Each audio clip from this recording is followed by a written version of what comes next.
ইরানের কাছে যুদ্ধ হেরে গত মাসেই মৌ স্বাক্ষর করেছিল মহিষ ডোনাল্ড ট্রাম্প। তার মাত্র 2 সপ্তাহ পরে আবারও ইরান যুদ্ধ শুরু করলো ডোনাল্ড ট্রাম্প এবং পরপর 2 রাত ইরানে আক্রমণ করে ইতিমধ্যেই 14 জন সাধারণ ইরানিকে খুন করেছে এই ভ্যাম্পায়ার ডোনাল্ড ট্রাম্প। এখন প্রশ্ন হলো, আমেরিকা যুক্তরাষ্ট্র যুদ্ধে ফিরে এসেছে, এটা সত্য, কিন্তু এই যুদ্ধ করে ইরানকে কি পরাস্ত করতে পারবে ডোনাল্ড ট্রাম্প, নাকি আমেরিকার সাম্রাজ্যের পতন সম্পন্ন হবে এই ইরানের মাটিতেই, হরমুজের জলেই? পৃথিবীর প্রথম সারির সকল বিশ্লেষকই মনে করছে ডোনাল্ড ট্রাম্প ইরান যুদ্ধে আবারও পরাস্ত হবে এবং আমেরিকা দেউলিয়া হবে এই যুদ্ধের শেষেই।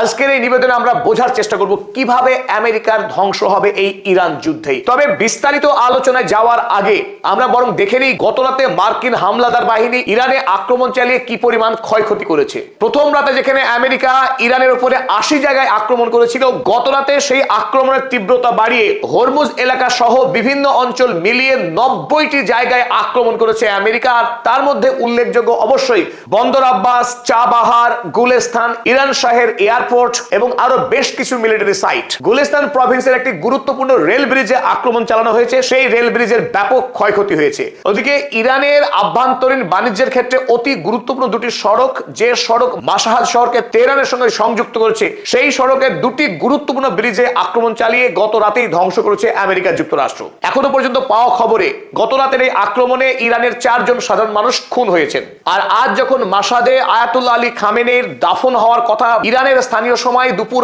2:30, এই 2:30-এর পর থেকেই ইরান আরো মারাত্মকভাবে বদলা নেওয়া শুরু করবে বলেই মনে করা হচ্ছে। তবে ইরানের পক্ষে আজ সকালবেলায় যে প্রত্যাঘাত চালানো হয়েছে তার মধ্যে উল্লেখযোগ্য কুয়েতের একটি প্যাট্রিয়ট সিস্টেমের উপরে হামলা করেছে ইরান। সেই প্যাট্রিয়ট সিস্টেম আমেরিকার অন্যতম আকাশ প্রতিরক্ষা ব্যবস্থা, যে ব্যবস্থার মাধ্যমে ইরান বা অন্য কোনো দেশ থেকে আসা মিসাইলকে আকাশেই ধ্বংস করে দেয়, যে প্যাট্রিয়ট সিস্টেম, সেই প্যাট্রিয়ট সিস্টেমকে ধ্বংস করে দিয়েছে ইরান আজ সকালবেলায়। এরপর কাতারের একটি রাডার সিস্টেমকে ধ্বংস করেছে আজ আরো একবার।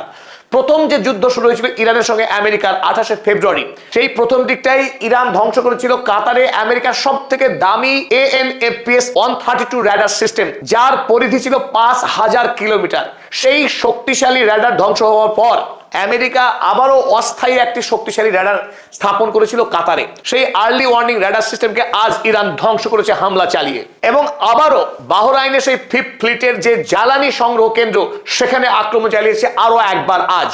আপডেট শেষে চলুন এবার মূল আলোচনায় ফেরা যাক। আমেরিকা যুক্তরাষ্ট্র যদিও পুনরায় যুদ্ধ শুরু করছে ইরানে, কিন্তু এই যুদ্ধে আমেরিকা জয়ী হবার কোনো রকম সম্ভাবনা নেই, বরং এই যুদ্ধে আমেরিকা দেউলিয়া হওয়ার পথে এগোচ্ছে। কিভাবে আমেরিকা দেউলিয়া হবে, চলুন সেটা এবার আমরা বুঝে নেওয়ার চেষ্টা করি। আলোচনার শুরুতেই স্বাগত জানাচ্ছি আপনাদের বন্ধু অধ্যাপক আব্দুল হালিম। চলুন এবার মেন আলোচনায় ফিরে আসা যাক। আমেরিকা সামরিক দিক থেকে সুপার পাওয়ার। পৃথিবীর 143টা দেশে মোট 800টিরও অধিক তাদের সামরিক সেনা ছাউনি রয়েছে। তাই বলে আমেরিকার যে সীমাহীন সামরিক অস্ত্র রয়েছে তার কোনো শেষ নেই, এমনটাও কিন্তু নয়। শুধুমাত্র 4 মাসের ইরান যুদ্ধেই এখনো পর্যন্ত আমেরিকার যে বিপুল পরিমাণের সামরিক ক্ষয়ক্ষতি হয়েছে টাকা এবং অস্ত্রশস্ত্রের, তার একটা ঝটিকা আমরা হিসেব দেখে নিই, তাহলে বুঝতে সহজ হবে কেন আমেরিকা এই যুদ্ধে খুব বেশি দিন টিকতে পারবে না। তো দেখুন, আমেরিকার কাছে সব থেকে দামি যে অস্ত্র টোমাহক মিসাইল, এই টোমাহক মিসাইল আমেরিকার কাছে এখনো পর্যন্ত মোট স্টক 3100টি ছিল।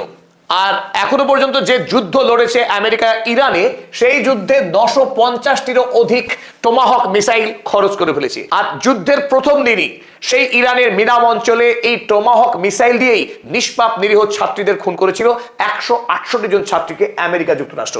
বোঝা যাচ্ছে আমেরিকার অস্ত্র মানে নিরীহ মানুষকে খুন করা। তারপর দেখুন MQ-9 ড্রোন, এটিও আমেরিকার অত্যন্ত শক্তিশালী একটা ড্রোন।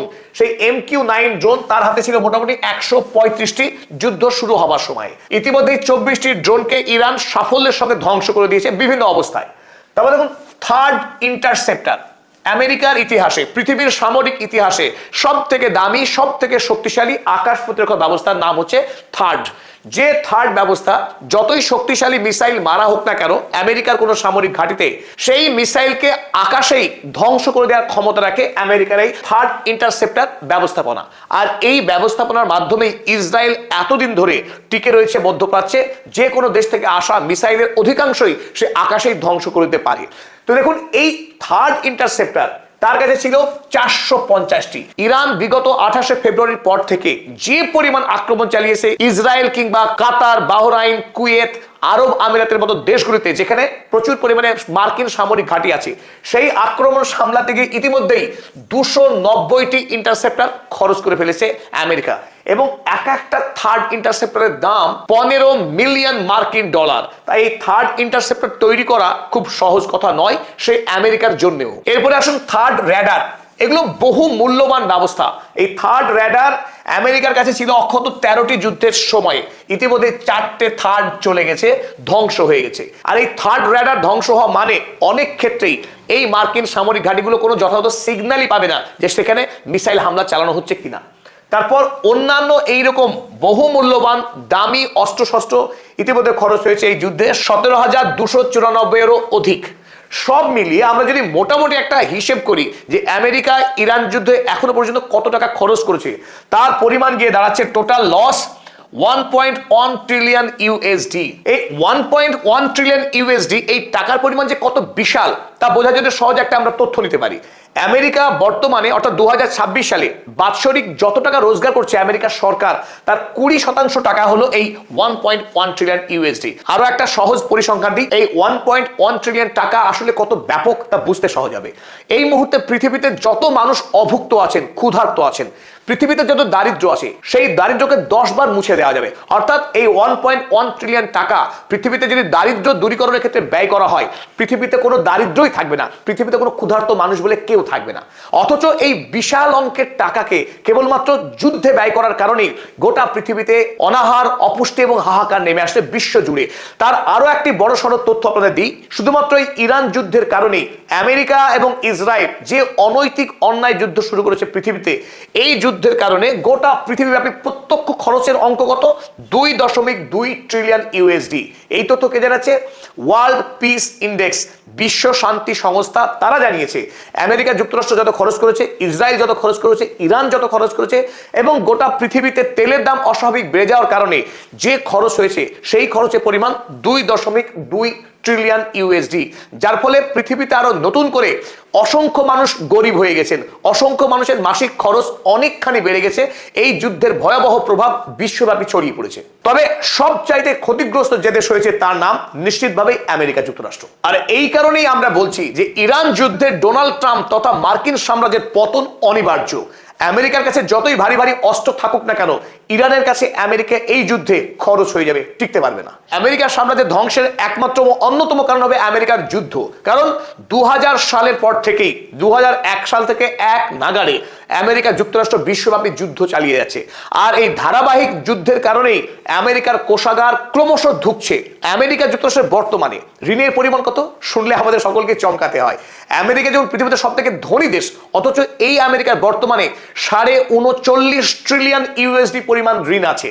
এই 39.5 ট্রিলিয়ন, সেই ঋণ অর্থাৎ প্রতি 1 ট্রিলিয়ন ঋণ বাড়তে আমেরিকার মাত্র সময় লাগে এখন 67.5 দিন। আপনি ধরতে পারেন 68 দিন, 2 মাস 8 দিন অতিক্রম হলেই আমেরিকার ঘাড়ে আরো নতুন করে 1 ট্রিলিয়ন ঋণের বোঝা চাপছে। আমেরিকা যুক্তরাষ্ট্র যুদ্ধ করে, সারা পৃথিবীতে অস্ত্র বিক্রি করে, তাই অনেকেই আমরা ভাবতেই পারি যে যুদ্ধ হচ্ছে আমেরিকার রোজগারের রাস্তা, তাই যত যুদ্ধ আমেরিকার তত ফায়দা। কিন্তু এখানেই যত মস্ত বড় ভুল করি আমরা সাধারণ মানুষেরা। কারণ যুদ্ধ যখন হয় আমেরিকা অস্ত্র বিক্রি করে, এটা সত্য কথা, কিন্তু আমেরিকার corporate house, military industrial complex, অর্থাৎ যারা অস্ত্র তৈরি করে, বোয়িং কোম্পানির মতো মালিক যারা, তারা বিপুল পরিমাণের মুনাফা লাভ করে, আমেরিকার সরকার নয়। এবং এই অস্ত্র তৈরিকারী কোম্পানিগুলো তারা সরকারকে যত সামান্য ট্যাক্স দেয়, 1 বা 2%, তার বেশি নয়। তাই আমেরিকা যত বেশি যুদ্ধ করছে, লাভবান হচ্ছে আমেরিকার কোম্পানিগুলি, আর আমেরিকার সরকার ক্রমশ ঋণের সাগরে ডুবে যাচ্ছে। চলুন দেখে নিই পরিসংখ্যান। সাল 2001 সাল, সেই সময় আমেরিকার সরকার অর্থনৈতিকভাবে প্রতি বছর লাভ করছিল, লাভের পথে এগিয়ে চলেছিল। 2001 সালে আমেরিকার মোট বাৎসরিক রোজগার ছিল 1.99 ট্রিলিয়ন, প্রায় 2 ট্রিলিয়ন ইউএসডি। আর সেই 2001 সালে আমেরিকার সরকারের খরচ ছিল 1.86 ট্রিলিয়ন। দেশের সমস্ত খরচ মেটানোর পরও আমেরিকার সেই 2001 সালে সাশ্রয় হয়েছিল 128 বিলিয়ন ইউএসডি। তারপর থেকে খেয়াল করুন, 2001 সালের পর প্রতি বছর ধারাবাহিক আমেরিকার সরকারের ঋণ বাড়ছে, বাজেট ডেফিসিট হয়েছে, বাজেট ঘাটতি হয়েছে। কোনো বছর আর সরকার সারপ্লাসে যেতে পারেনি, সরকারের লাভ হয়নি, ঋণ বেড়েছে পাল্লা দিয়ে। দেখুন 2002 সালে বাজেট ঘাটতি ছিল 158 বিলিয়ন ইউএসডি, 2003 সাল যখন আমেরিকা যুক্তরাষ্ট্র ইরাকে হামলা চালিয়েছে, সাদ্দাম হোসেনকে খুন করছে, সেই সময় আমেরিকা সরকারের আয়ের তুলনায় ব্যয় বেড়ে গেল কত? 378 বিলিয়ন ইউএসডি। সেই ব্যয় কিন্তু পাল্লা দিয়ে বাড়ছে। 2008 সালে গিয়ে দাঁড়ালো 459 বিলিয়ন ইউএসডি, অর্থাৎ হাফ ট্রিলিয়ন। বাজেট ঘাটতি এভাবে কিন্তু আমেরিকার প্রতি বছর বাড়তে শুরু করেছে। আর এই বাজেট ঘাটতি মেটাতে গিয়ে আমেরিকার সরকার বাজার থেকে বিপুল পরিমাণের ঋণ করতে শুরু করেছে, যে ঋণ এখন পাল্লা দিয়ে বাড়ছে। এবং 2023 সালে আসুন, 2023 সাল যখন গাজা যুদ্ধ শুরু করেছে ইসরায়েল এবং আমেরিকা মিলিতভাবে, তখন থেকে আমেরিকার সরকারের চিত্র দেখুন। 23 সালে আমেরিকার সরকার রোজগার করেছে 4.44 ট্রিলিয়ন ইউএসডি, প্রায় 4.5 ট্রিলিয়ন ইউএসডি। খরচ করেছে কত? 6.13 ট্রিলিয়ন ইউএসডি। বাজেট ঘাটতি 1.69 ট্রিলিয়ন, 1.5 ট্রিলিয়নের অধিক তার ব্যয় হয়েছে আয়ের তুলনায়। এবং 2024 এবং 25 একই অবস্থা। এই 2 বছরই প্রায় 2 ট্রিলিয়ন করে আয়ের থেকে ব্যয় বেশি হয়েছে মার্কিন সরকারের। এবং 2026 সালে আসুন, 2026 সালে এসে ইতিমধ্যেই যে কমাস অতিক্রান্ত হয়েছে তাতে ইতিমধ্যেই 1.85 প্রায় 2 ট্রিলিয়নের কাছাকাছি অধিক ব্যয় করে ফেলেছে মার্কিন সরকার। এই কিছু পরিসংখ্যান আলোচনা করবার পর খুব সহজেই আমরা বুঝতে পারছি যে কেন 68 দিনের মাথায় নতুন করে 1 ট্রিলিয়ন ঋণের বোঝা চাপছে মার্কিন সরকারের। ইতিমধ্যেই 40 ট্রিলিয়ন ছুঁই। তাই যদি যুদ্ধ দীর্ঘমেয়াদী হয় ইরানে, আরো বিপুল পরিমাণে ঋণের বোঝা চাপবে মার্কিন সরকারের ঘাড়ে। এই ঋণের বোঝা আমেরিকার সরকারের পক্ষে শোধ করা অসম্ভব হবে, কারণ আমেরিকায় জনগণের উপরে ইতিমধ্যেই 40%-রও অধিক পরিমাণ ট্যাক্স চাপানোই রয়েছে। মার্কিন জনগণ এমনিতেই হাঁসফাঁস করছেন ট্যাক্সের বোঝা মাথায় নিয়ে। তাই নতুন করে ট্যাক্স বেশি করে বাড়িয়ে আমেরিকার সরকার ঋণ শোধ করবে, এটা খুব একটা হওয়া সম্ভব নয়। তাই যত যুদ্ধ বাড়বে আমেরিকা তত তাড়াতাড়ি ডুববে। এতক্ষণ পর্যন্ত যে আলোচনা আমরা করলাম, আমেরিকা তার নিজের চোরাবালিতেই নিজে ফাঁসবে। অর্থাৎ যত যুদ্ধ করতে যাবে এই যুদ্ধের জালে আমেরিকা নিজেই ডুববে। আমেরিকাকে মারতে হবে না, আমেরিকা নিজেই মরবে। তাই বলে কি ইরান নিষ্ক্রিয় থাকবে? আমেরিকাকে মারবে না? নিশ্চয়ই মারবে। ইরান ইতিমধ্যেই যে ভয়ানক তার সামরিক শক্তি তৈরি করেছে মিসাইল, ড্রোন প্রযুক্তিতে, তাতে মধ্যপ্রাচ্যে আমেরিকার টিকে থাকা দায়। আমেরিকা ইতিমধ্যেই বিভিন্ন দেশের তার সামরিক ঘাঁটিকে গুটিয়ে নেওয়ার চিন্তা ভাবনা করতে শুরু করেছে, কারণ ইরানের মিসাইলের মার খেয়ে আমেরিকার সেনাবাহিনী খুব বেশি দিন মধ্যপ্রাচ্যে টিকতে পারবে না। তাছাড়া আমেরিকার যে আসল শক্তি সেটা বিশ্ব বাণিজ্য। আপনারা এই মুহূর্তে যে ম্যাপ দেখছেন, এটা আন্তর্জাতিক বিশ্বের ম্যাপ। এই গোটা পৃথিবীর বিভিন্ন প্রান্তে আমেরিকা যে অবাধ বাণিজ্য করে, সেই বাণিজ্যের নিয়ন্ত্রণ কিন্তু অনেকখানি ইরানের হাতে রয়েছে। শুধুমাত্র হরমুজ প্রণালীকে বন্ধ করে দিয়েই গোটা পৃথিবীর ফুসফুসকে চেপে ধরেছিল ইরান, এবং ওই চাপ আমেরিকার অর্থনীতি সহ্য করতে পারছে না। আর দ্বিতীয়বার যখন আমেরিকা আবারও যুদ্ধ শুরু করছে, তখন গতকাল ইরানের পক্ষে একটি বড়সড় হুমকি দেওয়া হয়েছে। হুমকি কি? যে ইরানের কাছে যদিও এখনো পর্যন্ত পারমাণবিক অস্ত্র নেই, একথা সকলেই জানে, কিন্তু ইরানের কাছে যে পারমাণবিক অস্ত্র রয়েছে সেই পারমাণবিক অস্ত্র বিস্ফোরণ করলে আমেরিকা টিকবে না। তার মধ্যে অন্যতম বড় অস্ত্র হরমুজ প্রণালী, সন্দেহ নেই। কিন্তু পাশাপাশি বাব আল মান্দাব এবং মিশরের সুয়েজ প্রণালী, এই দুটি গুরুত্বপূর্ণ প্রণালী কিন্তু পুরোপুরি ইরানের নিয়ন্ত্রণেই রয়েছে। আর এই হরমুজ প্রণালী, বাব আল মান্দাব এবং সুয়েজ প্রণালী, এই 3 প্রণালীকে ইরান যদি একবার চোখ করে দেয়, বন্ধ করে দেয়, আমেরিকা বিনা অক্সিজেনে আইসিইউতেই মরে যাবে। চলুন আমরা দেখে নিই কেন আমরা এই কথা বলছি। বর্তমান পৃথিবীতে যে বাণিজ্য হয় তার অধিকাংশটা সমুদ্রপথেই হয়। আর এই সমুদ্রপথের কয়েকটা গুরুত্বপূর্ণ যে প্রণালী রয়েছে তার মধ্যে উল্লেখযোগ্য হলো এই স্ট্রেট অফ মালাক্কা। ইন্দোনেশিয়া এবং মালয়েশিয়ার মাঝখান দিয়ে যে সংকীর্ণ জলপথ আছে, এই জলপথ দিয়ে পৃথিবীর বাণিজ্যের প্রায় 23.7% বাণিজ্য সম্পন্ন হয় এই জলপথ দিয়ে, স্ট্রেট অফ মালাক্কা। আর এর অধিকাংশ বাণিজ্যই করে চীন। আর দ্বিতীয় গুরুত্বপূর্ণ যে জলপথ বা প্রণালী যার মধ্যে দিয়ে দ্বিতীয় বৃহত্তম বাণিজ্য হয় তার নাম জিব্রাল্টার প্রণালী। আপনারা অনেকেই শুনেছেন। মরক্কো এবং স্পেনের মাঝে 11 কিলোমিটার যে সংকীর্ণ জলপথ আছে, এই জলপথ দিয়ে পৃথিবীর মোট সামুদ্রিক বাণিজ্যের 13% বাণিজ্য হয় এই জিব্রাল্টার প্রণালী দিয়ে। আমেরিকা যুক্তরাষ্ট্র তার অধিকাংশ বাণিজ্যই ইউরোপ এবং এশিয়া মহাদেশের মধ্যে যে বাণিজ্য হয় তার অধিকাংশ বাণিজ্য এই জিব্রাল্টার প্রণালীর মধ্যে দিয়েই সম্পন্ন করে। তবে এরপর তৃতীয় গুরুত্বপূর্ণ প্রণালী হলো এই হরমুজ। এই হরমুজ প্রণালী পৃথিবীর বাণিজ্যের 11.1% বাণিজ্য সম্পন্ন হয়। সারা পৃথিবীতে যে জ্বালানির ব্যবসা হয়, অর্থাৎ পেট্রোলিয়াম বা এলএনজি, তার 20% এই হরমুজ প্রণালীর মাধ্যমেই প্রবাহিত হয়। আর এই হরমুজ প্রণালীর সম্পূর্ণরূপে ইরানের নিয়ন্ত্রণ রয়েছে। এরপরে আমরা দেখব সুয়েজ ক্যানাল। মিশরের এই সুয়েজ ক্যানালের মাধ্যমে বিশ্ব বাণিজ্যের 10% বাণিজ্য এই সুয়েজ ক্যানালের মাধ্যমেই হয়। এই সুয়েজ ক্যানাল এবং তারপর যেটা বাকি রইল বাব আল মান্দাব। এই বাব আল মান্দাব অর্থাৎ 1 ফোঁটা অশ্রু, ইয়েমেন এবং জিবুতির মাঝে যে সংকীর্ণ জলপথ তার নামই বাব আল মান্দাব। এই বাবাল মান্দাব দিয়ে বিশ্ব বাণিজ্যের প্রায় 9% বাণিজ্য হয়ে থাকে। হরমুজ প্রণালী যেমন ইরানের দখলে রয়েছে, ঠিক অনুরূপভাবেই এই বাবাল মান্দাবও ইরানের নিয়ন্ত্রণ রয়েছে। এই কারণে ইয়েমেনের যে সশস্ত্র সামরিক গ্রুপ হুথি হলো ইরানের প্রক্সি গ্রুপ। সেই হুথির মাধ্যমে ইরান এই বাবাল মান্দাবকে চাইলে সম্পূর্ণরূপে বন্ধ করতে পারবে এবং এই যুদ্ধে এই সম্ভাবনা সব থেকে প্রবল। হরমুজ প্রণালী যেমন বন্ধ আছে, আগামী দিনে অর্থাৎ গতকাল বা পরশু খুব অল্প সময়ের মধ্যে যুদ্ধ যদি আমেরিকা তীব্র করে তাহলে ইরান এই বাবাল মান্দাবও বন্ধ করে দেবে। পাশাপাশি যে কথা আমরা বলছিলাম, মিশরের যে সুয়েজ খাল পর্যন্ত ইরান বন্ধ করতে পারে, কিন্তু প্রশ্ন হলো মিশরের সুয়েজ খাল ইরান কিভাবে বন্ধ করতে পারে?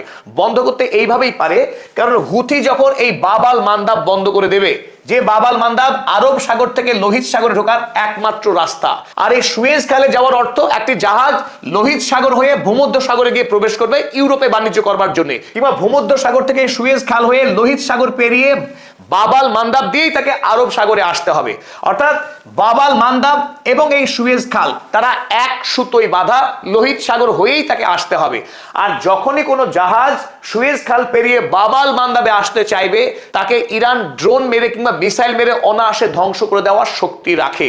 তাই পৃথিবীর 3টে গুরুত্বপূর্ণ প্রণালী, হরমুজ প্রণালী, সুয়েজ খাল এবং বাবাল মান্দাব, 3টে প্রণালী পুরোপুরি ইরানের নিয়ন্ত্রণে রয়েছে এবং 3টে মেলালে আমরা দেখব মোট বিশ্ব বাণিজ্যের 30% রাস্তাকে নিয়ন্ত্রণ করে ইরান একাই। বিশ্বের 1/3 বাণিজ্য যখন ইরান নিয়ন্ত্রণ করে, সেই ইরানের সঙ্গে যুদ্ধ করে আমেরিকা কোনোভাবেই বিজয়ী হতে পারে না। আমেরিকা একটি বিশাল বাণিজ্য ঘাটতির সম্মুখীন হবে যদি ইরানের সঙ্গে এই যুদ্ধকে দীর্ঘস্থায়ী করে।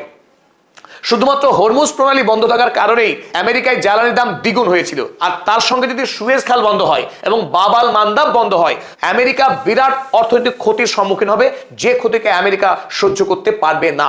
আমেরিকা যদি এই যুদ্ধকে দীর্ঘস্থায়ী করার চেষ্টা করে, ইরানের ক্ষতি হবে, বেশ কিছু মানুষ হয়তো শহীদ হবেন, ইরানের বেশ কিছু ঘর বাড়ি, হাসপাতাল, স্কুল, বিল্ডিং ভাঙবে, এই কথা অনস্বীকার্য, কিন্তু আমেরিকারও পরাজয় অনিবার্যভাবেই হবে এই যুদ্ধেই। এতক্ষণ সময় ধরে আমাদের সঙ্গে থাকার জন্য সকল দর্শক জানাই আন্তরিক কৃতজ্ঞতা এবং ধন্যবাদ।